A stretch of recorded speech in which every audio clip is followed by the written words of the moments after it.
Мен яшьләрне крышевать итәм дип әйтәсез. Ләкин яшьләр өлкәннәрне санлыйлармы? Менә күптән түгел Элвин Грей белән Салават арасында низак чыкты. Элвин Грей Салаватның салкын чәй җырын җырлый башлады. Шуннан чыкты бугайны бу бәхәс. Аннан түгел, уфтанма дигән җырдан.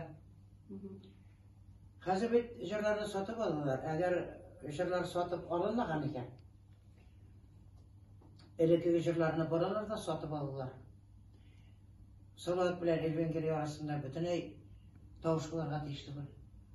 Элвин Грейның заманча үз юлы талантлы кеше.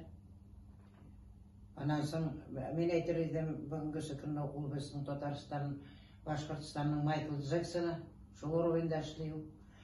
Салаватка калса, Салават 30 ел инде халыкны тотып эшли. Аның үз линиясы бар. Үзенең уровены бар. Авылдан чыккан 30 ел буе теләсәкем халыкны тотып эшли әле.